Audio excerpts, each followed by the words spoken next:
Hello friends, welcome back to diplomatic Manthan. My name is Aman Singh.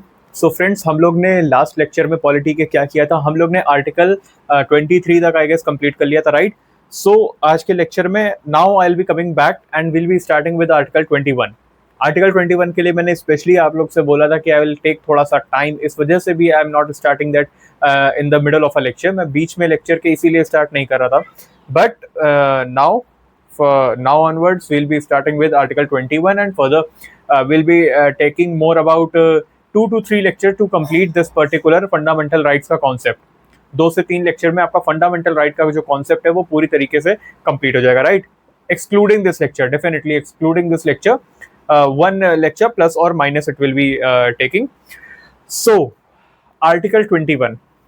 अब चलो, हम लोग ने, याद होगा आपको, हम लोग ने आर्टिकल 17 पढ़ा था, राइट। तो उसका थोड़ा सा जिस्ट लेके मैं आपको एग्जांपल देने की कोशिश करूंगा इसमें, and will be making this concept जितना इजी एज पॉसिबल, मतलब जितना ज्यादा इजी हो पाएगा मैं इसको बनाने की कोशिश करूंगा। सो बिफोर स्टार्टिंग, अगर आपने अभी तक हमारा चैनल सब्सक्राइब नहीं किया है तो जल्दी से उसको सब्सक्राइब कर लीजिए, सो दैट हमारे चैनल के नोटिफिकेशंस आपको टाइम टू टाइम मिलते रहें। So let's start with our topic, that is right to life. Article 21 tells us about right to life, right. तो उसके बारे में हम लोग को थोड़ा सा जानना है।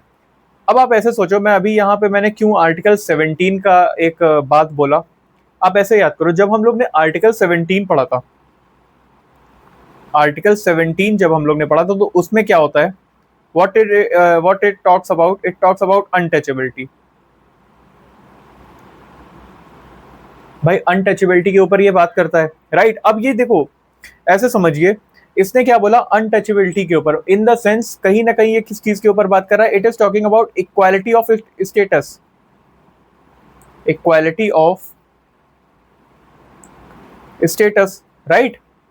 स्टेटस, स्टेटस अगर इक्वल है, इसी के बारे में ये पर्टिकुलर जो आर्टिकल है वो हम लोग से बात करता है।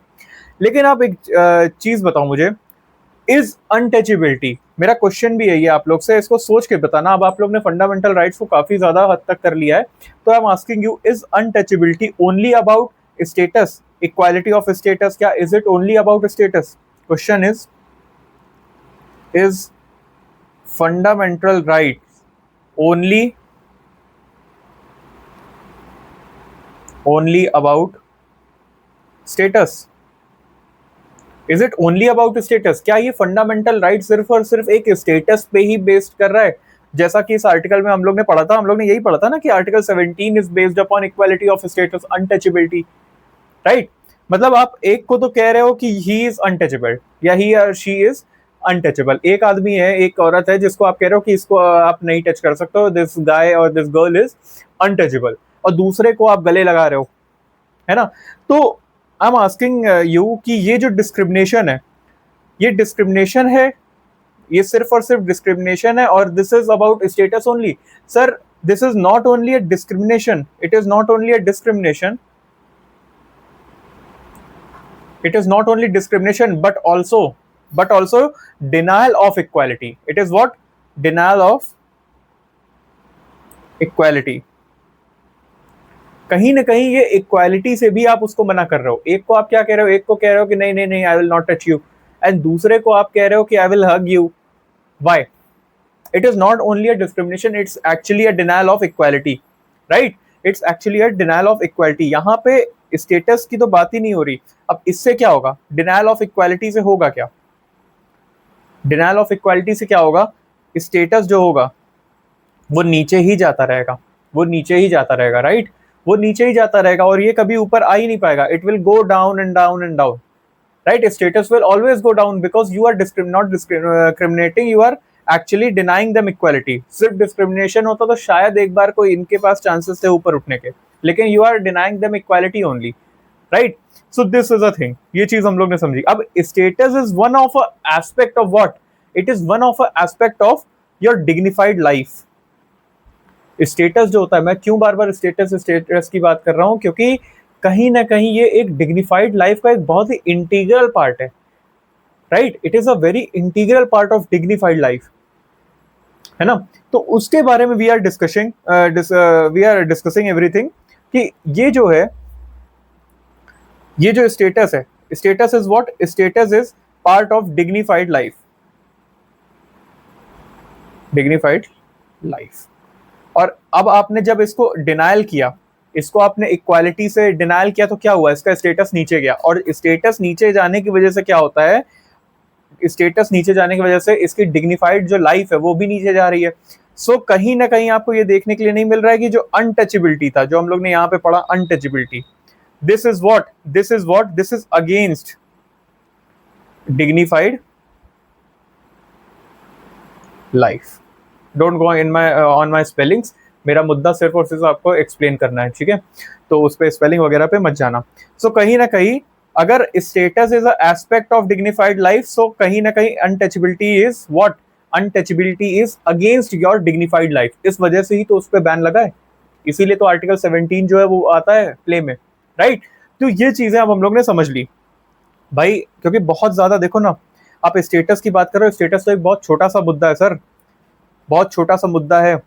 देखो ना, आप इसकी वजह से आप मतलब पर्टिकुलरली अनटचेबिलिटी की वजह से आप मुझे पानी नहीं पीने देते हो पर्टिकुलर वेल से, कुएं से, आप मुझे पानी नहीं लेने देते हो, सिर्फ और सिर्फ किसकी वजह से, अनटचेबिलिटी की वजह से। इसीलिए तो मैं कह रहा हूँ कि untouchability is against what, dignified life. मैं पानी नहीं पीऊंगा, मैं मर सकता हूँ। Untouchability is against what? Untouchability is against dignified life. You are not allowing me to go and drink water from that well. आप मुझे उस पर्टिकुलर कुएं से पानी नहीं लेने दे रहे हो कि नहीं नहीं नहीं, you are from this caste or you are from this religion, you will not go and drink water from this well, right? तो what you are hindering, you are hindering my dignified life, है ना। आप मुझे गायत्री मंत्र नहीं पढ़ने दे रहे हो because I am untouchable to you. मैं अनटचेबिलिटी की वजह से आप मुझे गायत्री मंत्र नहीं पढ़ने दे रहे हो। सो दिस इज कहीं ना कहीं it is against what, it is against dignified life. क्योंकि भाई पानी की वजह से मैं मर सकता हूँ डेफिनेटली, वो एक बहुत बेसिक नीड है, water is a basic need, और उसकी वजह से I can die also, right. तो मेरे पास राइट टू लाइफ कहाँ आया, कहीं ना कहीं मेरा राइट टू लाइफ जो है वो वायलेट हो गया कि नहीं, वो वायलेट हुआ। अब समझ में आ रहा है how you should interlinkage all the articles, कहीं ना कहीं हाउ यू शुड इंटरलिंकेज 21, 17, 14 कैसे यूज करा, अभी मैं सब कुछ आपको एक्सप्लेन करूंगा, how I will be explaining. आपको पता लग जाएगा कि how I am going to interlink all the articles जो अभी हम लोग ने पढ़ लिए, और मैं डेफिनेटली उन्हीं के बारे में डिस्कशन करूंगा। एंड ये स्टेटस की बात नहीं है, ये सिंपल किसकी बात है सर, डिग्निफाइड लाइफ की, ये डिग्निफाइड लाइफ की बात है हमारे। ये सिर्फ और सिर्फ स्टेटस की बात नहीं है, पानी ना पीने देना is not about status, it's about dignified life, इसलिए ये इंपॉर्टेंट हो जाता है। इसीलिए आप देखो ना कि जो हमारा आर्टिकल 17 है, it is very very rigid type का थिंग, उस पर कोई मुरब्बत नहीं है, समझ रहे हो, ऐसा कोई लूप होल नहीं है कि नहीं नहीं you can practice it in this form और दैट फॉर्म। उसमें पर्टिकुलरली लिखा है कि it prohibits untouchability in any form, कोई भी फॉर्म की जो अनटचेबिलिटी होगी it will prohibit it, right, it will B prohibited. तो चलो ये चीज है। अब ऐसा ही कुछ है ना, ऐसा ही कुछ हमारा कॉन्स्टिट्यूशन भी हमको देता है और गारंटी करता है। और वो क्या गारंटी करता है, कुछ ऐसा ही हमारा कॉन्स्टिट्यूशन भी क्या करता है। अब आपको समझ में आ गया 17 की वजह से क्या आ रहा है, 17 की वजह से हमको क्या मिल रहा है, आर्टिकल 17 की वजह से हमें डिग्निफाइड लाइफ मिल रहा है। It is helping you in getting what, dignified life. आपको एक सम्मान पूर्वक जो जिंदगी होती है, जो जिसको कहते हैं, उसको अचीव करने में क्या कर रहा है, आर्टिकल 17 हेल्प कर रहा है। और कुछ ऐसा ही हमारा कॉन्स्टिट्यूशन भी हमको हेल्प करता है, with the help of what, ऐसा करता है हमारा constitution with the help of giving us life. हमारा जो कॉन्स्टिट्यूशन है, हमारा जो कॉन्स्टिट्यूशन है वो क्या गारंटी करता है, हमारा गारंटी करता है, गारंटी करता है what, life, life with the help of क्या, with the help of article 21। अब यहां से हमारा आर्टिकल 21 प्रॉपरली जो चीजें हैं वो उसमें हम लोग बात करेंगे कि इसकी क्या क्या टेक्निकलिटी है, किस तरीके से ये जो आर्टिकल है ये वर्क करता है, राइट। अब देखो ये कॉन्स्टिट्यूशन की ब्यूटी है हमारे, ये हमारा जो संविधान है इसकी ब्यूटी है कि in article 21 it does not only guarantees life, ये सिर्फ और सिर्फ आपको लाइफ नहीं देता है, ये आपको क्या देता है, ये आपको डिग्निफाइड लाइफ देता है, डिग्निफाइड लाइफ देता है, डिग्निफाइड लाइफ देता है। ये सिर्फ और सिर्फ आपको लाइफ नहीं देगा। आपने फुकरे मूवी देखी है, फुकरे मूवी, मैं आपको पहले आर्टिकल 21 है क्या मैं वो लिखता हूँ, फिर मैं इसको फुकरे मूवी का एग्जांपल आपको देता हूँ कि how this is going to work and all. I will write here article, अब I will be writing in short form, आप उसको प्लीज नोट करना in a proper way in which you can understand, right. It guarantees to what, अच्छा ये किसके लिए, ये individual के लिए या all the citizens, this is for individual, I mean to say it is not for citizen only. It guarantees to all individual what, right to life and liberty, right to life and liberty, right, this is what, this is right to life and liberty। अब देखो as per article 21 ना, as per article 21 no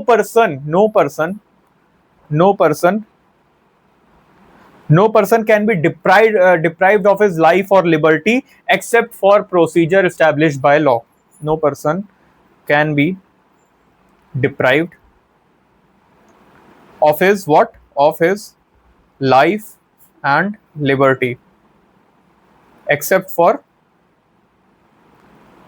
spelling, except for procedure established by law, procedure establish by law, इसको full form लिख लेना आप। अब देखो ये चीजें तो हमारा क्या कहता है, ये हमारा संविधान कहता है अपने आर्टिकल 21 के बारे में, अनुच्छेद 21 के बारे में, ये हमारा आपका जो भी संविधान है वो कहता है। अब मैं आता हूं अपने वापस, अब देखो इसकी ब्यूटी देखिए, हमारे हमारे संविधान की ब्यूटी देखिए कि ये सिर्फ और सिर्फ आपको लाइफ नहीं देता है, ये सिर्फ और सिर्फ आपको लाइफ नहीं देगा, ये आपको क्या देगा, ये आपको डिग्निफाइड लाइफ देगा।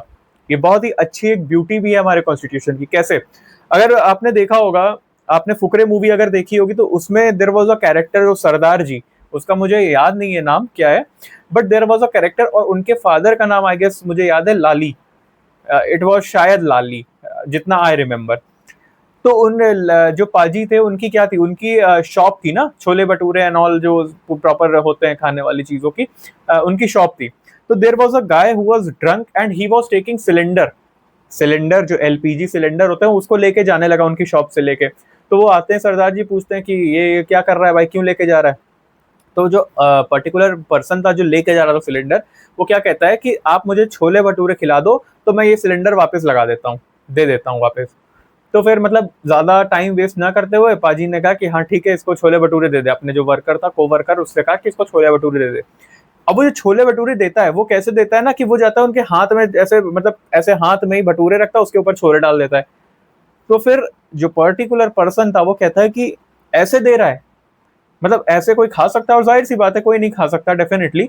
उसने कहा कि प्लेट में लगा के दे, उसने बोला अच्छे से प्लेट में लगा के दे। तो वो जो प्लेट में लगा के था ना, तो वो उसका कहने का मतलब क्या था, give me in a dignified way, don't give me just like this, give me this chole bhature in a dignified way. और कुछ ऐसा ही हमारा कॉन्स्टिट्यूशन भी करता है। कॉन्स्टिट्यूशन सिर्फ हमको लाइफ नहीं देता है, वो हमको लाइफ प्लेट में लगा के देता है, एक अच्छी तरीके से प्लेट में लगा के देता है। दिस इज वॉट हमारा constitution is doing, right, this is what हमारा कॉन्स्टिट्यूशन इज डूइंग, कि भाई ऐसे मत दे, प्लेट में लगा के दे। तो वो प्लेट में लगा के क्या देता है हमें, डिग्निफाइड लाइफ, डिग्निफाइड लाइफ। अच्छा मैं क्यों इतना एम्फेसिस क्यों कर रहा हूं मैं अपने डिग्निफाइड लाइफ पे, बिकॉज यही जो वर्ड है, यही तो सबसे ज्यादा इंपॉर्टेंट वर्ड है इस पूरे पर्टिकुलर आर्टिकल में। सवाल ये आता है कि ये इतनी देर से मैं जो डिग्निफाइड लाइफ कर रहा हूं, व्हाट इज डिग्निफाइड लाइफ, ये है क्या, व्हाट इज डिग्निफाइड लाइफ। क्योंकि देखो भाई, कहीं भी एज सच कहीं डेफिनेशन तो नहीं दी है, राइट। अब dignified life according to some person can be different, according to some person can be different. मुझे शायद छत मिल गई, this is my dignified life, लेकिन किसी को छत के साथ साथ एसी भी चाहिए, this is his dignified life, right. तो ये पर्सन टू पर्सन चेंज होता है, एंड अपना कॉन्स्टिट्यूशन, अपना सुप्रीम कोर्ट और जो जुडिशरी है वो धीरे धीरे इंटरप्रेट करके ये सब चीजें आगे बताती जाती है। अब देखो, life is dignified, life is एक बेसिक, मैं बता रहा हूँ सबसे बेसिक नीड क्या है ह्यूमन की। अगर मैं ह्यूमन की सबसे बेसिक नीड की बात करूं तो what is basic need of human, roti kapda makaan, हर जगह मूवी में आपने सुना होगा। तो सबसे पहला क्या है, बट इसके बाद भी और भी चीजें हैं, इस पे जानते हो 2019 में क्वेश्चन आया था, अभी I will be coming to that question. अब देखो, life is dignified when you have shelter, हो शेल्टर नहीं, शेल्टर मतलब आपके ऊपर छत। अब ऐसे सोचिए कि दिल्ली में आपने देखा है कि गर्मी भी बहुत पड़ती है, ठंड भी काफ़ी ज़्यादा पड़ती है। होता क्या है दिल्ली में कि ठंड के मौसम बहुत सारे ऐसे मेरली फुटपाथ पे ऐसे सो रहे होते हैं, राइट। वो फुटपाथ पे ही ऐसे सो रहे होते हैं, एंड बहुत ज़्यादा चांसेस होते हैं कि कई लोग ऐसे होता है कि उनकी डेथ भी हो जाती है। कई लोग ऐसे होते हैं उनकी इस ठंड की वजह से डेथ हो जाती है। तो आपने देखा होगा कि हमारे यहाँ चलता है व्हाट, रैन बसेरा जिसे कहते हैं, रैन। अब आई am not sure I am writing बसेरा, बसेरा, आई होप मैंने सही लिखा है हिंदी में, राइट। तो रैन बसेरा चलते हैं, गवर्नमेंट देती है ना, गवर्नमेंट ये चीज की उपलब्धि का वो करवाती है आपको, मतलब पर्टिकुलर चीजें रैन बसेरा के रूप से, जिसमें मतलब जितने भी होमलेस लोग हैं वो जाके अंदर शेल्टर में जाके सो सकते हैं एटलीस्ट। और ये मेरे घर के पास भी है, कई बार मैंने देखा है कि ऐसी चीजें हैं। सो विद प्रोवाइडिंग रैन बसेरा, गवर्नमेंट क्या कर रहा है? अगर आपको रैन बसेरा दिया जा रहा है तो गवर्नमेंट क्या कर रहा है? Government is protecting your what, dignified life. कहीं ना कहीं it is protecting your article 21।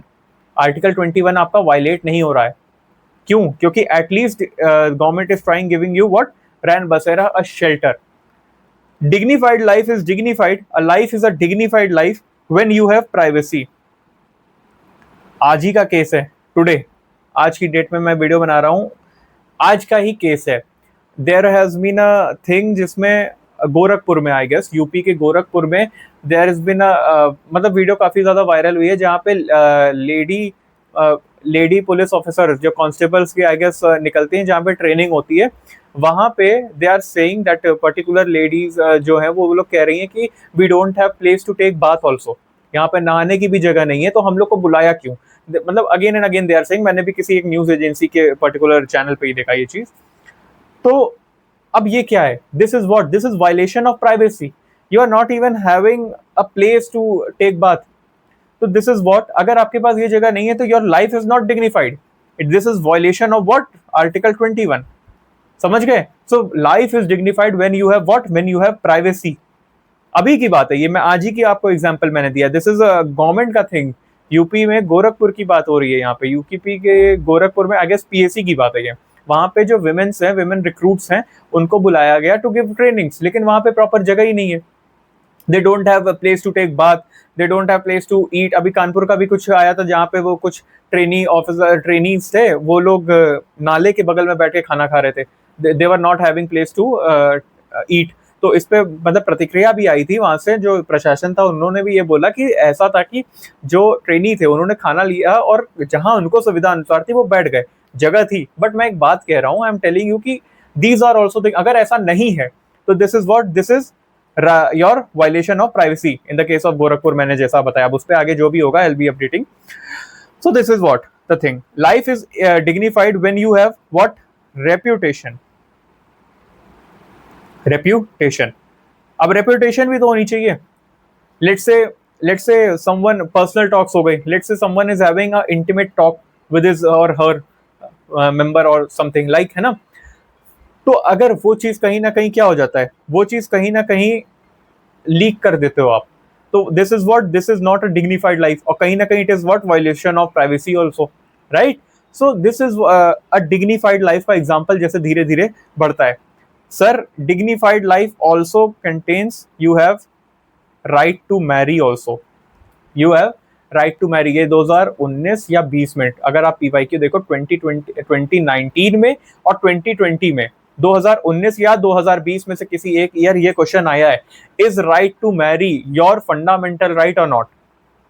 So yes sir, it is your fundamental right, because अगर आपको मिल रहा है, आप सोचो ना कि if you are not getting that particular free, you are not free to marry someone, तो कहीं ना कहीं वो आपका मेंटल स्टैचर पे फर्क करेगा, मेंटली आपको इल करेगा, and this is not a dignified life, right. So ये जो सारी चीजें हैं, इन सबको मिला के कहीं ना कहीं हमारा डिग्निफाइड लाइफ बन रहा है। It is not one thing that is defining dignified life. So definition of dignified life is very broad definition, वो पर्सन टू पर्सन चेंज हो सकती है, right. So in a particular case it will be decided that it is a dignified life और not, right. तो ये चीजें हैं। अब ये जो डिग्निफाइड लाइफ है it is guaranteed by article 21। Article 21 के द्वारा ये जो डिग्निफाइड लाइफ है इसको क्या किया जाता है, गारंटी किया जाता है, राइट। ये चीजें अब आपको समझ में आ गया होगा what is dignified life. So you can write one line on this. I'll be dictating this because this is very important. This is very important. अब देखो right to life includes right to life. What it includes? It includes आपका dignified life. सबसे पहला आ गया dignified life. आपका क्या आ जाता है, हम लोग ने क्या क्या पढ़ा, शेल्टर, रेपुटेशन, मैरी एक्सेट्रा। लेकिन अब होता क्या है ना, देखो सुप्रीम कोर्ट ने क्या बोला था, सुप्रीम कोर्ट ने बोला था कि सर जो भी राइट्स है ना इसके अंदर, राइट्स अंडर आर्टिकल 21, ये जो भी राइट्स आर्टिकल 21 के अंदर हैं, this is not a single right, it is not single right. ये क्या है, ये सिंगल राइट नहीं है, rather it is what, it is composite of, it is composite of right which have been given largest number. जैसे जो भी आपकी, मैं आपको एग्जांपल देता हूं, it is composite of rights which have given rise to largest number of inferred right। मेरी spellings पे मत जाना, और derived स्पेलिंग और उस पे मत जाइएगा। जैसे I will give you an example, right to primary education, right to primary education is your fundamental right. इससे क्या हो रहा है, जब आपको प्राइमरी एजुकेशन मिल रही, देन इट इज कहीं ना कहीं और डिग्निफाइड लाइफ। तो ये कहीं ना कहीं इन सब का आपका क्या है, कॉम्पोजिट है ना।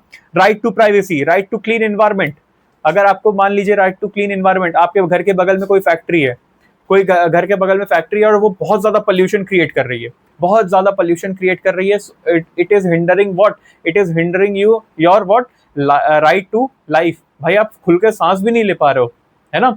So right to clean environment is कहीं ना कहीं और व्हाट, कहीं ना कहीं और आपका गारंटीड अंडर आर्टिकल 21 ऑल्सो। तो वो राइट टू लाइफ का आपका पार्ट हो जाएगा। Right to go abroad, it is your fundamental right. Right to reputation, right to marry, health workers है ना, हेल्थ ऑफ वर्कर्स जो हैं, ये सारी चीजें हैं। Right to corruption free administration is also your this particular thing. तो इन सब का कॉम्पोजिट अगर हम बना दे, इतनी सारी राइट जो मैंने बोली, इन सब का कॉम्पोजिट बना दे, तो कहीं ना कहीं हमको क्या मिलती है, हमें डिग्निफाइड लाइफ मिलती है ना। हमें राइट टू मैरी की वजह से सारे हमारी डिग्निफाइड लाइफ जो होती है वो भी कहीं ना कहीं रहती है। तो this is what, this is कहीं ना कहीं helping in achieving the goal of article 21। Article 21 का गोल जो है वो इससे अचीव हो रहा है, राइट। ये चीजें अब क्लियर हो गई होंगी, है ना, ये चीजें क्लियर हो गई होंगी। फिर अब देखो इतनी सारी चीजें हो गई, इतनी सारी चीजें हो गई। अब आप कभी, आप दिल्ली आना ना, कभी भी अगर जो भी दिल्ली में है तो आप जाना कभी ओल्ड राजेंद्र नगर, ओल्ड राजेंद्र या ओल्ड दिल्ली साइड जाओ, ओल्ड दिल्ली साइड जाओ, वहां पे आप देखोगे देयर आर प्लेसेस जहाँ पे बर्ड्स जो हैं वो सेल होती हैं, and they used to, there is a bird market. उसमें आप देखो इतना सा पिंजड़ा होगा, इतना सा केज होगा, उसमें 100 50 100 बर्ड्स जो होंगी वो उसमें भरी होंगी, वो उसमें भरी होंगी। सो इट इज व्हाट, कहीं ना कहीं इट इज व्हाट, वो जो पिंजड़े में, भाई दिस इज क्लियर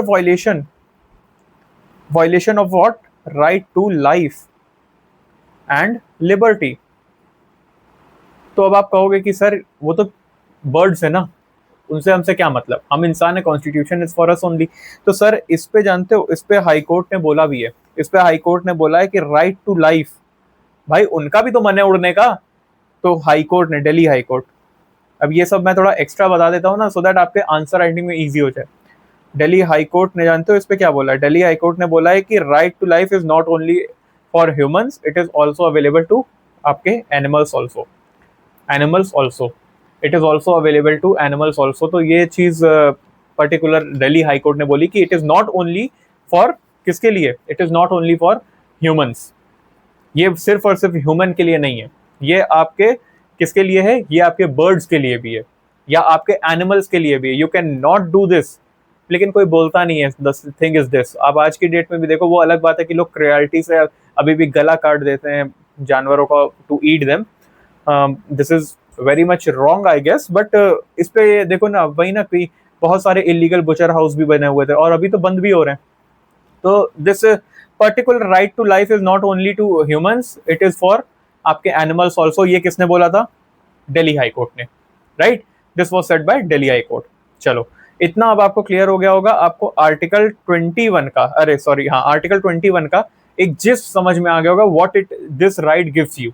इस राइट के होने की वजह से क्या क्या चीजें हैं आपके लाइफ में। अब हम लोग देखते हैं एक बहुत ही इंपॉर्टेंट एस्पेक्ट। अब आप देखो, अब देखो क्या होता है। I am making something 14, 16, then 17, 23, 24 and 25, 25, right?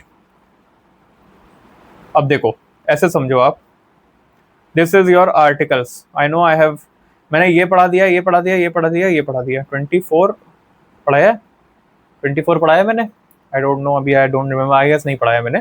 24, 25 अभी भी हम लोग पढ़ लेंगे, कोई इशू नहीं है उसमें। देखो, अब आर्टिकल 14 है, आर्टिकल 14 है। आर्टिकल 14 क्या कहता है sir? Article 14 says that it gives you equality, right? It is for equality. अब ऐसा हो जाए, अगर law is in favour, law in favour of any one religion, law in favour of one religion, ऐसा हो गया, ठीक है। आप ऐसे समझो, मैं इसको अभी आपको समझा रहा हूं। Law in favour of one religion, फिर दूसरा ले लेते हैं, फिर employment to one religion, to one religion. उसके बाद आ जाता है अनटचेबिलिटी है। ये अनटचेबिलिटी इज नॉट रॉन्ग, मान लो। एंड दिस इज, लिख रहा हूं एक्सप्लेन करने के लिए, समझो इसको। 23, इट बॉन्डेड लेबर, बंधुआ मजदूरी।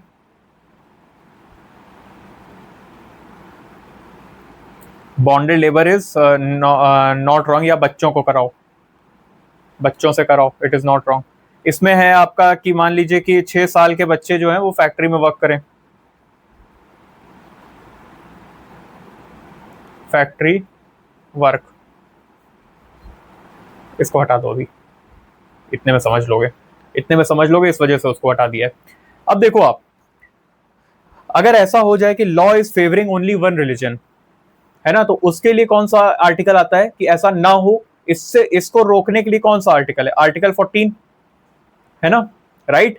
आर्टिकल 14 क्या रोकता है कि आप किसी एक के फेवर में नहीं रहोगे, क्योंकि अगर आप किसी एक के फेवर में रहोगे तो शायद किसी और का जो भी आपका राइट है वो वायलेट हो जाए। तो कहीं ना कहीं आपको लग नहीं रहा है कि ये जो आर्टिकल 14 है, ये आपका कहीं ना कहीं आर्टिकल 21 को सपोर्ट कर रहा है, राइट टू लाइफ को सपोर्ट कर रहा है या नहीं? बिकॉज आपने किसी एक रिलीजन को सपोर्ट नहीं किया, है ना, आपने किसी एक पर्टिकुलर रिलीजन को नहीं सपोर्ट किया, इक्वालिटी रखी, तो उससे क्या मिला? हमें डिग्निफाइड लाइफ मिली, इक्वालिटी मिली। 16, you are giving employment to all, you are equal for all. Is it not supporting your article 21 right to life and liberty? Article 17 का अभी मैंने एग्जांपल दिया। अगर लेट्स से कि अनटचेबिलिटी वाज नॉट रॉन्ग, आपने women को polluted बोला सबरीमाला में, सो यू कैन नॉट से दिस ना, अगर आर्टिकल 17 ना होता तो विमेन्स को आप ऐसे बोलते। So is it not, women का जो आपका डिग्निटी है वो किसने सेव किया? आर्टिकल 17। तो is it not saving your article number 21 right to life and liberty, है ना? इसी तरीके से बॉन्डेड लेबर से बचाया आर्टिकल 23 ने, तो कहीं ना कहीं जो गोल था आर्टिकल 21 का वो नहीं अचीव हुआ। 6 साल के बच्चे फैक्ट्री में काम नहीं करेंगे, आर्टिकल 24। तो व्हाट इट इज सेइंग कि भाई गोल जो है 21 का, ये सारे ही मिलके क्या कर रहे हैं? ये जो सारे मिलके, ये सारे जो आर्टिकल्स हैं वो मिलके क्या कर रहे हैं? कहीं ना कहीं समवॉट या कहीं ना कहीं से क्या कर रहे हैं? आके आर्टिकल 21 का जो गोल है उसको अचीव कर रहे हैं। भाई आर्टिकल 14 से इक्वालिटी लेके आए, ये डिग्निफाइड लाइफ आई आर्टिकल 17 से, इधर डिग्निफाइड लाइफ आई, वो प्राइमरी एजुकेशन ले पा रहा है अपनी, है ना, वो प्राइमरी एजुकेशन ले पा रहा है। फैक्ट्री 6 साल के उसमें नहीं आप कर सकते, 6 साल के बच्चे नहीं करेंगे तो वो प्राइमरी एजुकेशन लेगा, बॉन्डेड लेबर नहीं होगा, बच्चों से ऐसे बंधुआ मजदूरी नहीं करवाई जाएगी, राइट। सो कहीं ना कहीं it is what it is doing, what it is achieving the goal of article number 21 only. तो सारे जो फंडामेंटल राइट्स हैं वो कहीं ना कहीं समवेयर वो क्या कर रहे हैं, आपके आर्टिकल 21 के जितने भी आर्टिकल 21 के जो गोल हैं उसको क्या कर रहे हैं, अचीव कर रहे हैं, आर्टिकल 21 के गोल अचीव कर रहे हैं। So with this we can get a line that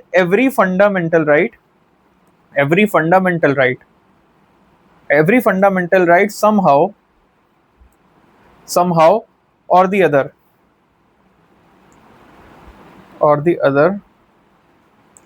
achieves the dignity of life, achieves what, dignity of life, right।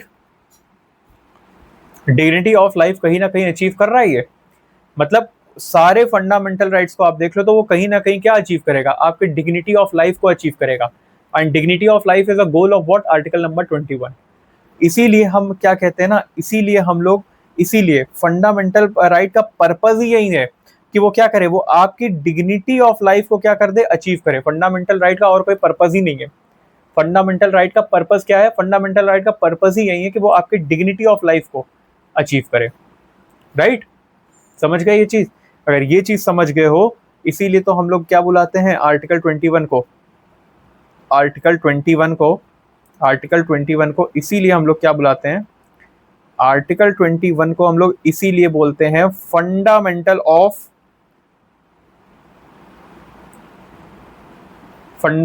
Of all the fundamental rights. ये सभी में श्रेष्ठ है, समझ गए, ये सभी फंडामेंटल राइट का भी फंडामेंटल, ये बेसिस है सबका। It is what, it is basis of all the fundamental right, basis of all the fundamental rights. समझ गए, इस तरीके से आपको पढ़ना है। This is what your article 21 is. Article 21 कुछ ऐसा है, और अभी खत्म नहीं हुआ, अभी हम लोग को इसमें और भी थोड़ा सा जानना है, थोड़ी चीजें और बची हुई हैं इसमें। अब देखिए, इसको हम लोग क्या बोलते हैं, इसको हम लोग बोलते हैं it is basis of what, it is basis of all the fundamental rights, right. ये चीज समझ में आ गई होगी। अब this much would be clear to you.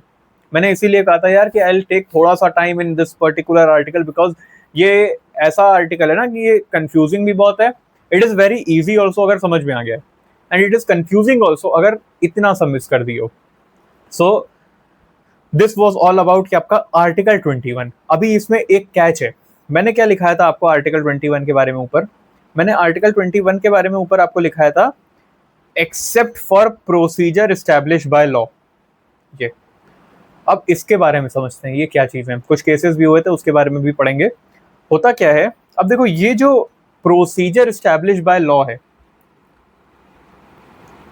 Procedure establish, मैं एस्टैब्लिश ऐसे ही लिख रहा हूं, बाय लॉ।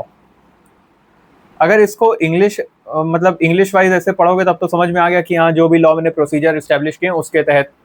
लेकिन ये है क्या, ये है क्या, सबसे पहले कि ये कॉन्सेप्ट जो प्रोसीजर एस्टैब्लिश बाय लॉ था, मैं जो आपके फैक्ट्स हैं वो आपको बता दे रहा हूँ थोड़ा।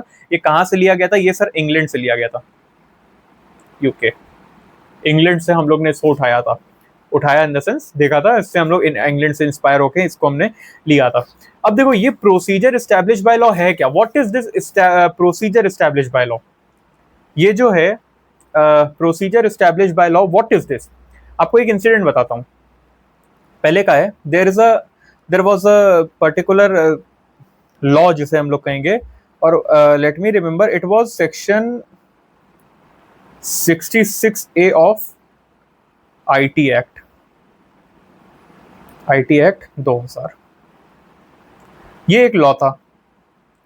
अब इसमें ये था ना कि अगर आपने कुछ भी ऐसा, मतलब इस लॉ का मैं आपको एक जिस्ट बता रहा हूं, इसमें कुछ ऐसा था कि अगर आपने कुछ भी ऐसा सोशल मीडिया पे एंड ऑल पोस्ट किया या कुछ ऐसा वर्बली बोला है ना, और वो किसी की फीलिंग्स को हर्ट करता है, तो it is not allowed, it is basically not allowed.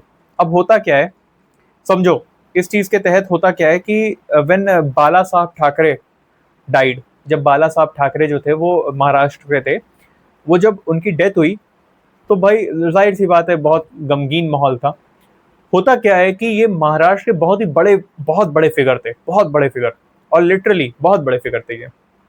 तो होता क्या है कि when he died when he died तो होता क्या है कि वहां पे लोगों ने, जो शिवसेना के कार्यकर्ता थे, उन्होंने क्या बोला कि इनके डेथ के उसमें हम लोग महाराष्ट्र बंद रखेंगे। मैंने अभी आपको पढ़ा था बंद इज इलीगल, राइट, बट उन्होंने बोला कि महाराष्ट्र बंद होगा, महाराष्ट्र बंद होगा। उन्होंने ये चीज बोला और वहां करवा भी देते हैं। मतलब ही इज सो पावरफुल ना, शिवसेना जो उन्होंने बनाई थी, इट इज सो पावरफुल कि वहां पे ये चीज हो भी जाती है। अब होता क्या है, देयर वॉज अ गर्ल जिसने एक पोस्ट कर दी, पर्टिकुलर फेसबुक एंड ऑल पे पोस्ट कर दी कि you this is not a thing जो आपको करना चाहिए जब किसी की डेथ होती है। This is not a particular thing you should do. Maharashtra बंद जो है वो आपको नहीं करना चाहिए अगर किसी की डेथ होती है तो। अब होता क्या है, this was liked by her classmate. उसकी क्लासमेट कोई थी, उस लड़की की classmate in she was in school only, उसको लाइक कर दिया उसने। होता क्या है ना कि अगले दिन उसके घर पे पुलिस पहुंच गई। क्यों? क्योंकि शिवसेना के जो कार्यकर्ता थे उनकी फीलिंग्स को हर्ट हुआ। अब पुलिस पहुंचती है तो पुलिस ने क्या कहा कि we want to arrest you. जब पूछा क्यों, तो उन्होंने बोला under 66A, section 66A of IT act we are arresting you, क्योंकि आपने ऐसा ऐसा कमेंट किया है।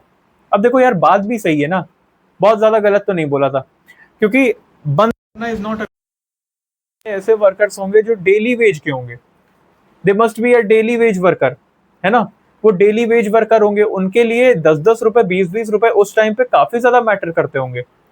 और अगर वो उस दिन काम पे नहीं जाएंगे, आप महाराष्ट्र बंद कर दोगे, they will not go to work, तो वो क्या खाएंगे उस दिन। देयर आर मतलब बहुत सारी ऐसी चीजें हैं ना जो हम लोग को देखनी पड़ेगी, एक एक दिन में काफी कुछ हो जाता है। सो बंद इज नॉट वेरी मच, इसीलिए तो बंद इलीगल है, सुप्रीम कोर्ट ने बोला था। तो देर ये सारी चीजें हुई, ये सब चीजें हम लोग ने देखी, है ना। लेकिन उसके बाद पुलिस जो है उसने अरेस्ट किया एंड ऑल। फिर जब ये बात गई कहाँ पे, ये बात गई कोर्ट में। कोर्ट में जब ये बात गई तो पता चला कि sir we are arresting this. तो कोर्ट ने बोला नहीं नहीं नहीं, दिस इज रॉन्ग, ऐसा कोई एक्ट, ये सब गलत है, इसको एक्ट को खारिज कर दिया गया। बाद में इस एक्ट को खारिज कर दिया। That there was a story जो मैंने आपको बताई। बट उसके बाद क्या होता है कि ये जो सेक्शन 66A है IT एक्ट है, इसको क्या कर दिया गया, इसको खारिज कर दिया गया।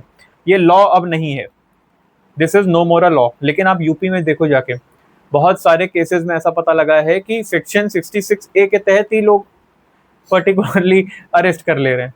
अब दिस इज अ थिंग जो कि बहुत ज्यादा सोचने वाली है कि जो लॉ नहीं है उसके ऊपर आप कैसे कर सकते हो arrest.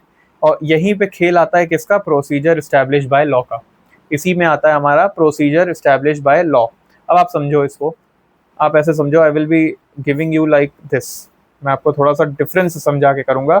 Procedure establish by law, और यहाँ पे मैं लिखूंगा ड्यू प्रोसेस बाय लॉ। अब देखो, ये दोनों कॉन्सेप्ट हैं, मैं एक एक करके आपको समझाता हूँ। अब देखिए, ये हमने लिया था इंग्लैंड से, ये चीज पता लग गया, और ये हमने लिया था USA से। अभी क्या होता है मैं समझाऊंगा उसको, डोंट वरी फॉर दैट। होता क्या है ना, प्रोसीजर स्टैब्लिश बाय लॉ में अब पहले कोर्ट क्या चेक करेगा, इसमें कोर्ट चेक करेगा ये जो प्रोसीजर स्टैब्लिश, आपने अरेस्ट तो कर लिया जैसे सेक्शन 66A में।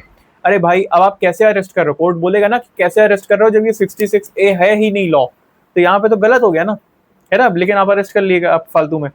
हुआ क्या, यहाँ पे क्या करेगा, court will examine is there any law, या इज देयर एनी लॉ, कोई भी ऐसा लॉ है, कोई भी ऐसा लॉ है इन एग्जिस्टेंस, कोई भी ऐसा लॉ है in existence which allow executives to take someone's life और लिबर्टी। मैं एकदम सिंपल से लिख रहा हूं, which allow executive to take किसी का लाइफ या लिबर्टी। भाई मैं ज्यादा लंबा लंबा नहीं लिख पाऊंगा क्योंकि समझाना ज्यादा है। पहले क्या चेक किया जाएगा कि क्या कोई ऐसा लॉ है जो क्या कर रहा है, जो ऐसा कोई भी लॉ है जिसकी वजह से आप किसी का लाइफ या लिबर्टी आप छीन सकते हो। एग्जीक्यूटिव जो है वो किसी की लाइफ या लिबर्टी ले सकते हैं, छीन सकते हैं, ऐसा कोई लॉ भी है जैसे 66A। इसके ऊपर मैंने आपको बताया कि भाई अभी भी अरेस्ट हो जाते हैं कभी कभी, जब लॉ ही नहीं है तो कैसे? तो this is a particular thing, procedure established by law. देखो, फिर उसके बाद चेक करेगा कि ये was the law made by competent authority. जो लॉ बना हुआ था क्या वो कॉम्पिटेंट अथॉरिटी ने बनाया था? ऐसा तो नहीं किसी ने भी लॉ बना दिया और वो आप चलने लगे। Was the law made by competent authority? मेरी राइटिंग और इस पर ना जाना, समझाना ज्यादा इंपॉर्टेंट है। और उसके बाद ये पता है क्या चेक करेगा? उसके बाद ये चेक करेगा वर ऑल द प्रोसीजर्स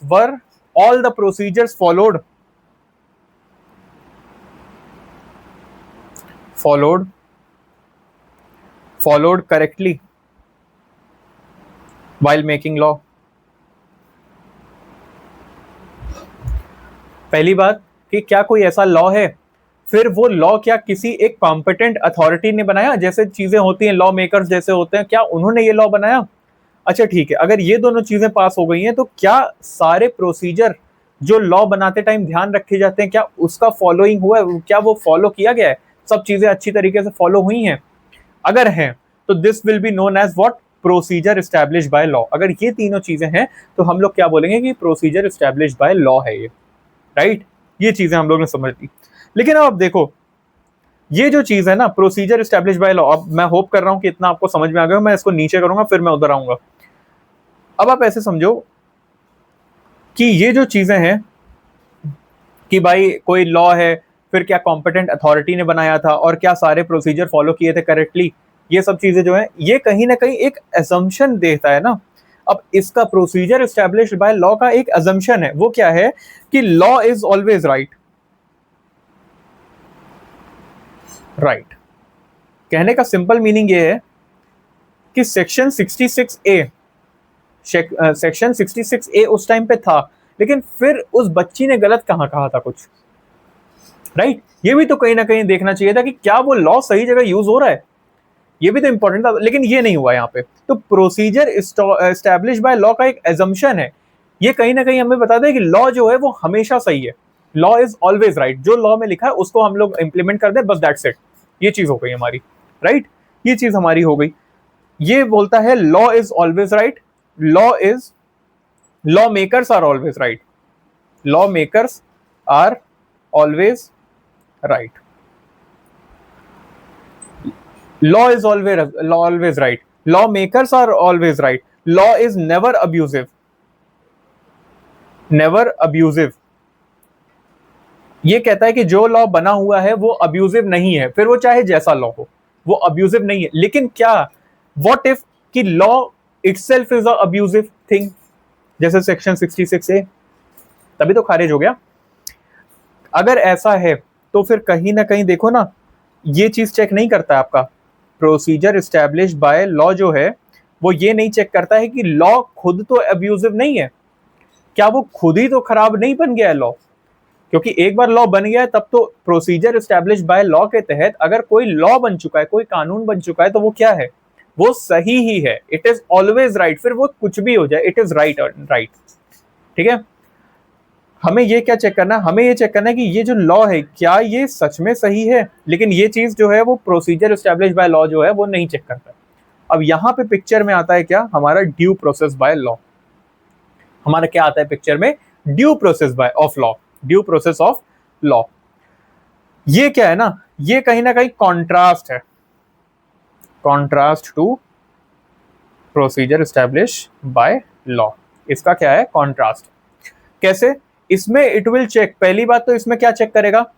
इसमें चेक करेगा पहली बात तो ये 3 पॉइंट जो प्रोसीजर एस्टैब्लिश बाय लॉ के थे कि भैया कि कोई लॉ ऐसा है, हाँ सर है, बिल्कुल है। दूसरा पॉइंट चेक करेगा क्या कॉम्पिटेंट अथॉरिटी ने बनाया था? बिल्कुल सर बनाया था। तीसरा क्या चेक करेगा कि ये जो लॉ बना है इसके प्रोसीजर सब अच्छे से चेक यूज किए गए थे, प्रोसीजर जो थे वो करेक्टली फॉलो किए गए थे? बिल्कुल सर किए गए थे। अब जब ये 3 चीज हो चुकी है ड्यू प्रोसेस ऑफ लॉ में, जब ये चीज 3 चीज प्रोसीजर एस्टैब्लिश बाय लॉ की सारी चीजें जब चेक कर ली ड्यू प्रोसेस लॉ में, तो एक और चीज करेगा, ये एक और चीज करेगा, फोर्थ चीज, कि ये जो लॉ है ये खुद फेयर या है कि नहीं। ये जो लॉ है, लॉ इज फेयर और not itself. Law itself, law क्या खुद फेयर है कि नहीं, ये भी चेक करेगा ड्यू प्रोसेस लॉ में। ड्यू प्रोसेस ऑफ लॉ में लॉ इज फेयर और नॉट, ये भी चेक किया जाएगा। मतलब 3 जो पॉइंट्स थे प्रोसीजर एस्टेब्लिश बाय लॉ के, ये तो चेक किए ही जाएंगे, साथ में ये एक और पॉइंट मिल गया इनको जिसको वो चेक करेंगे, राइट। इसको ये साथ में चेक करेगा and this is very much important. क्यों? मतलब देखो, अब देखो कहीं ना कहीं लोग कहते हैं कि ड्यू प्रोसेस बाय लॉ क्यों, ड्यू प्रोसेस ऑफ लॉ क्यों, ये हमारे कॉन्स्टिट्यूशन में नहीं था, हमारे कॉन्स्टिट्यूशन में प्रोसीजर एस्टेब्लिश बाय लॉ ही था। लेकिन फिर सुप्रीम कोर्ट ने कहा कि भाई देखो, हम आपको कुछ एक्स्ट्रा ही तो दे रहे हैं, it is not that they are fighting with each other. ये जो प्रोसीजर एस्टेब्लिश बाय लॉ है और ड्यू प्रोसेस ऑफ लॉ, ये दोनों एक दूसरे से लड़ नहीं रहे हैं। ये क्या कर रहे हैं, ये एक दूसरे को सपोर्ट कर रहे हैं। कैसे भाई, 3 चीज तो फॉलो कर ही ली है ना हमने प्रोसीजर एस्टेब्लिश बाय लॉ की, हम आपको एक और चीज एक्स्ट्रा ही तो दे रहे हैं। हम कुछ गलत तो नहीं कर रहे हैं अगर हम आपको कुछ एक्स्ट्रा दे रहे हैं तो we are just giving you what, one thing extra. हम लोग आपको कोई एक चीज एक्स्ट्रा दे रहे हैं और उससे कोई भी गलती नहीं हो रही, कोई भी दिक्कत नहीं आ रही है ना। आप कहते हो कि आजा मैं तुझे रोटी दूंगा, मैं कहता हूं कि आजा मैं तुझे रोटी के साथ साथ सब्जी भी दूंगा, तो यही तो कर रहा है ये ड्यू प्रोसेस ऑफ लॉ। मैं तुझे रोटी दूंगा, ये है प्रोसीजर एस्टेब्लिश बाय लॉ। मैं तुझे रोटी के साथ साथ सब्जी भी दूंगा, this is due process of law. Hope this much is clear to you. ये चीजें आपको क्लियर हो गई होंगी, राइट।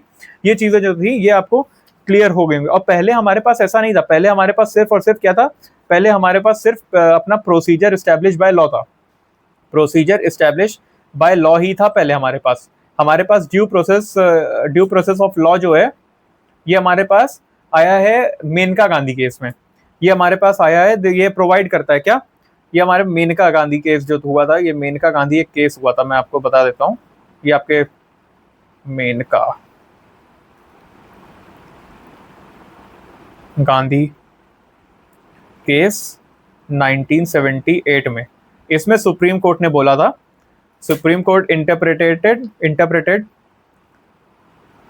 मैं इसमें लिख देता हूं सो दैट आपको बहुत अच्छे से क्लियर हो जाए। सुप्रीम कोर्ट इंटरप्रेटेड आर्टिकल 21, और इसमें क्या हुआ, विच इंक्लूड व्हाट, डॉक्ट्राइन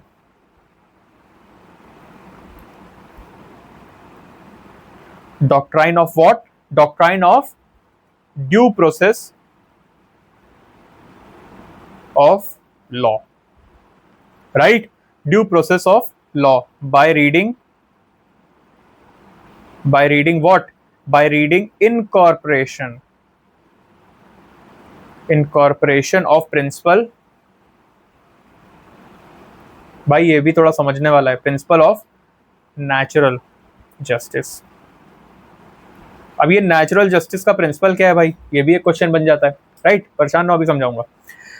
इसीलिए मैं बोल रहा था कि आर्टिकल 21 के लिए थोड़ा सा इंपॉर्टेंट पॉइंट रहेंगे, इसलिए मैं थोड़ा सा इसका अलग से क्लास लूंगा। मैंने बहुत जल्दी, लिटरली बता रहा हूँ, बहुत जल्दी खत्म करने की कोशिश की है, फिर भी it will be taking around 1 hour. अभी भी थोड़ा सा बचा हुआ है, डेफिनेटली थोड़ा बचा हुआ, तो जो आप, इसीलिए मैं प्रॉपर इसको 1 घंटे के अलग से लेक्चर लेने की कोशिश कर रहा था। सो इसमें मेनका गांधी केस में सुप्रीम कोर्ट ने इंटरप्रेट किया कि जो आर्टिकल 21 है, आर्टिकल 21 में doctrine of due process of law जो है ना, उसको भी आप इंक्लूड करिए, राइट। क्यों? क्योंकि ये कहीं ना कहीं क्या करेगा, इनकॉर्पोरेट करेगा किस चीज को, आपके प्रिंसिपल ऑफ नेचुरल जस्टिस। भाई ऐसे समझो ना कि कोई चीज गलत नहीं होनी चाहिए किसी के साथ। अगर law itself is what, itself is a very unfair law, कोई एक कानून है जो खुद ही अनफेयर है, खुद ही एक, मान लीजिए एग्जांपल देता हूं, चोरी की और उसकी सजा है गला काट दो, या you will be hanged till death, ऐसा कोई अगर उसकी सजा है, तो दिस इज कहीं ना कहीं लॉ इज अनफेयर, बिकॉज आपने क्या हुआ, आपने उसको एक मौका भी नहीं दिया सुधरने का। जो पहली बार चोरी करा, जिसने 1 रुपए चुराए, फॉर एग्जाम्पल, किसी ने, कोई किसी की वाइफ है, हाइंस डेलेमा पढ़ा है आपने, हाइंस डेलेमा, एथिक्स में होता है ये चीज, अगर आपने नहीं पढ़ा है तो उसको आप एक बार पढ़ना। देयर वाइफ होती है, उसकी वाइफ वॉज वेरी मच इल, और उसके पास पैसे नहीं होते उसकी लाइफ बचाने के लिए। He goes to medical shop, और जो मेडिकल शॉप ओनर है वो आपको क्या करता है, दवा देने के लिए मना कर देता है, लेकिन अगर वो टैबलेट आपकी वाइफ ने खा ली तो शी विल बी अलाइव, अब पूरी जिंदगी जिएगी वो अपनी 100 साल तक की, है ना। तो उसकी लाइफ बचाने के लिए आपने वो मेडिसिन चुरा ली, लेकिन आपके यहाँ का जो लॉ है वो क्या कहता है, वो कहता है कि अगर आपने चोरी कर ली तो आपको हैंग कर दिया जाएगा। आप गए और अपनी मेडिसिन खिला दी चोरी करके, तो अब इसमें क्या होगा, इसमें क्या होगा, ये इसे हाइंस डिलेमा कहते हैं। दिस इज व्हाट एथिक्स में पढ़ाया जाता है। बट मैं आपको एग्जाम्पल, कहीं ना कहीं लॉ यहाँ पे थोड़ा सा अनफेयर हो रहा है ना, अनफेयर साइड पे है ना। अब law will be not equal to all, ये भी चीज हम लोग पढ़ चुके हैं कि वो जो दुर्योधन युधिष्ठिर वाला जो एग्जाम्पल हम लोग ने पढ़ा था, वो उस चीज में वो भी यहाँ पे अप्लाई होगा। तो दिस इज इंटीग्रेटेड स्टडी, जैसे आप इंटीग्रेट करके सारी चीजें पढ़ो ना, इस तरीके से पढ़ा जाता है। UPSC is all about this only, है ना। तो कहीं ना कहीं law is what unfair for that particular person, जिसने किसी एक की लाइफ बचाने के लिए क्या किया, बाय द लॉ तो that shopkeeper was not wrong, है ना। अगर मैं लॉ की बात करूं तो वो शॉपकीपर गलत तो बिल्कुल नहीं था, वो नहीं दे रहा है, क्यों नहीं दे रहा, बिल्कुल नहीं, चुराया तो ही वाज रॉन्ग। लेकिन उसका आप कंडीशन समझो, तो उसने क्यों चुराया वो दवा, to save his wife, to save his wife. But अगर उसकी वजह से आप उसको हैंग कर दोगे, उसको आप फांसी दे दोगे, तो दिस इज नॉट राइट ना, this is not right.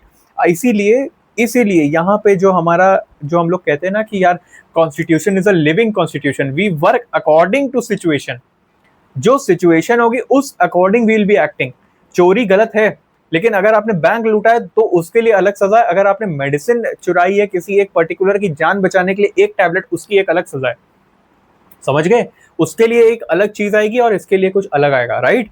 So this is known as what, this is known as a beauty of living constitution, this is what, this is a beauty of living constitution. Hope this much is clear to you. Now let's come back to this particular thing.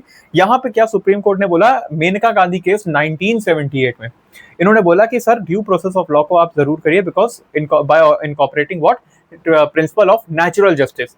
अब ये natural justice क्या है, natural justice simple से तीन चीज में, वो क्या है कि नोबडी नो मुझे कुछ याद आ गया नोबडी से, nobody must be punished unheard, किसी को भी बिना सुने पनिशमेंट नहीं देनी है, राइट, किसी को भी बिना सुने पनिशमेंट नहीं देनी है। फिर उसके बाद नोबडी मस्ट बी जज ऑफ हिज ओन केस, कोई भी अपने केस का खुद से जज नहीं होना चाहिए, अपने केस में कोई भी खुद से जज नहीं होना चाहिए, right. Nobody shall be a जज ऑफ हिज ओन केस, अपने ही जज, अगर अपने ही केस के जज बन जाओगे तो यार अपने लिए ही काम करोगे ना, फिर गलत भी हो तो अपने लिए काम करोगे। Third is authority must act. अब जो अथॉरिटी इन द सेंस यहाँ पे किसकी बात हो रही है, जुडिशरी या जो भी अथॉरिटी है, जैसे पुलिस वहां पे आ गई थी अरेस्ट करने, यार नहीं, डेफिनेटली नहीं आना चाहिए था। अथॉरिटी मस्ट, आपको तो बंद रोकना चाहिए था वहां पे कि बंद ना हो, मस्ट एक्ट बोनाफाइड, मतलब एकदम जेन्युइन, जेन्युइन आपको एक्ट करना होगा, यू शुड एक्ट जेन्युइन। इससे क्या होगा, ट्रस्ट भी बनेगा पब्लिक में आपका, you public will be trusting you, है ना। अगर आप ऐसे एक्ट करते हो तो ट्रस्ट भी जो होगा वो होगा। बस जैसे आज की डेट में मतलब इट इज कहीं ना कहीं very wrong also, because all are not like that, all are not like that, definitely all policemen are not like that कि जो सब हर जगह जाके घूस ही ले रहे हैं, there are really very honest police officers। लेकिन एक क्या बना हुआ है, एक पर्टिकुलर स्टीरियोटाइप बना हुआ है कि नहीं पुलिस वाला है खाता होगा, ऐसे ये वर्ड्स यूज होते हैं यार, डेफिनेटली, राइट। तो दिस इज अ थिंग। तो नेचुरल जस्टिस का जो प्रिंसिपल है वो क्या कहता है कि nobody should be punished unheard, किसी को भी बिना सुने, आपने उसका पक्ष नहीं सुना और आपने उसको सजा दे दी, तो this is wrong, this is not, this is against what, principal of natural justice, principal of natural justice के बिल्कुल अगेंस्ट है ये, राइट। नोबडी मस्ट बी जज ऑफ हिज ओन केस। कोई एक केस आया जिसमें आप खुद क्या थे, अक्यूज थे, आपको ही जज बना दिया गया। जैसे एग्जाम्पल मैं दूं, अभी रियल का एग्जाम्पल दूं, जस्टिस यशवंत वर्मा, जस्टिस यशवंत वर्मा कि जो अभी केस चल रहा है उसमें उनको खुद में ही जज बना दो, उनके केस में उनको खुद को जज बना दो, you will see the thing, है ना। तो यहाँ पे अगर ऐसा हो जाता है तो it is against principle of natural justice. Then again Porsche case में, जो पुणे पोर्शे केस हुआ था, उसमें क्या हुआ था, उसमें जो वहाँ के डीजीपी एंड ऑल थे, वो हायर अथॉरिटी ऑफ पुलिसमैन थे, पुलिस के जो हायर अथॉरिटी थे, उन्होंने आके खुद बोला था कि यहाँ पे जो ब्लड सैंपल्स है वो सब चेंज कर दिए गए। उन्होंने खुद ये स्टेटमेंट दिया, आई am not telling you this by my own, उन्होंने ये स्टेटमेंट दिया पब्लिकली कि यहाँ पे ऐसा कुछ हुआ है, गड़बड़ी हुई थी, वहां पे सम पुलिसमैन वर इन्वॉल्व जिन्होंने ऐसा कुछ कर दिया था। तो authority was not acting what bonafide या real, authority was not acting bonafide. अब इसमें क्या होता है, what is this, this is a thing जहां पे क्या क्रिएट हो रहा है, दिस इज अगेंस्ट व्हाट, जो वहां पे पुणे पोर्शे केस में हुआ, this was what, this was totally against the principle of natural justice. Hope this much is clear to you now, इतना आपको समझ में आ गया। तो अब ये जो प्रिंसिपल ऑफ नेचुरल जस्टिस है, इसका पर्पस क्या है, इसका पर्पस क्या है, what is the purpose of this principle of natural justice, इससे होगा क्या, अगर ये तीनों चीज फॉलो करेंगे तो क्या होगा। देखो सबसे पहले to exclude chance of arbitrariness, exclude chances of arbitrary nature का जो चांसेस होते हैं उसको एक्सक्लूड, चांसेस ऑफ आर्बिट्रीनेस।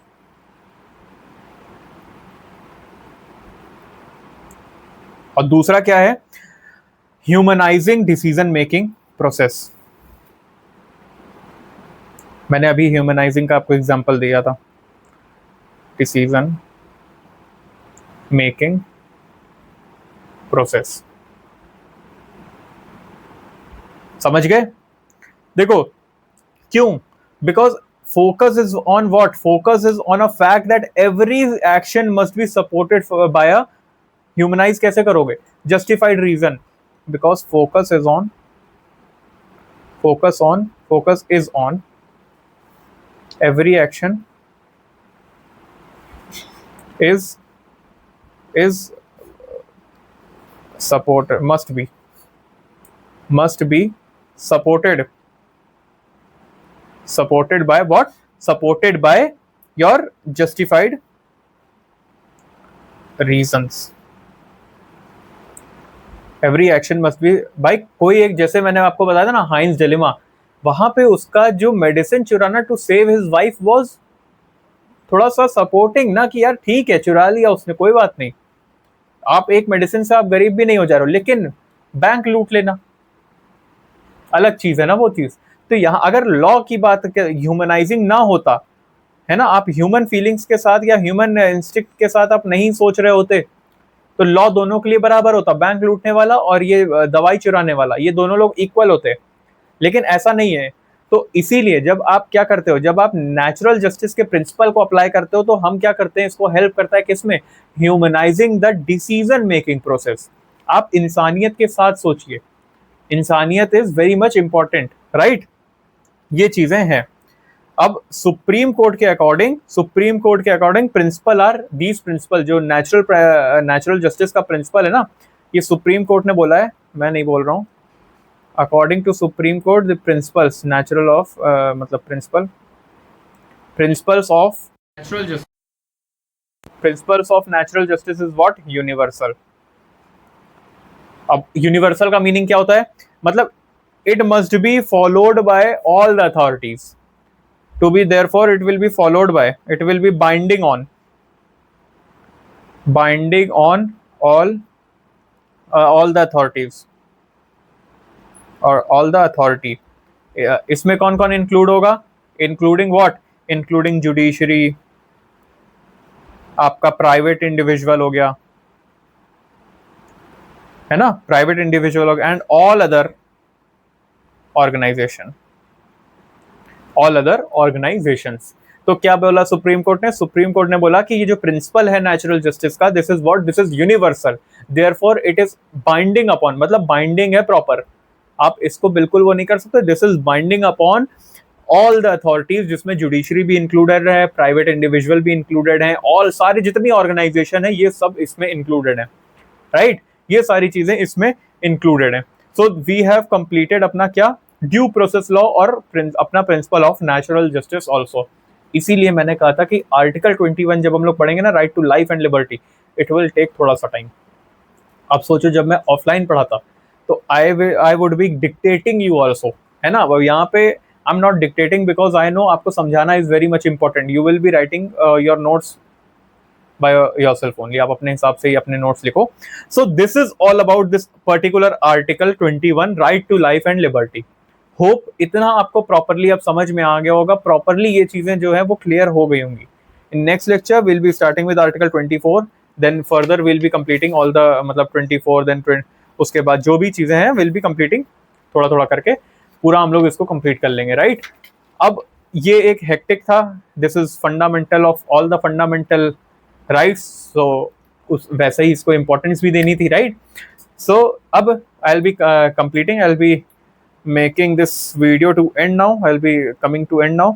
ये चीज आपको क्लियर हो गई होगी, what is the difference between due process of law and procedure established by law, right. So this was all about today's lecture. Hope this must be clear to you. समझ में आया होगा प्रॉपर। कोई भी ऐसा इशू है तो you can just comment me on my this particular comment box and I'll be addressing that comment. मैं उस प्रॉब्लम को एड्रेस करूंगा जरूर से, right. So with this I'll be taking a leave. We'll be meeting you in next lecture. तब तक के लिए stay healthy. जय हिंद।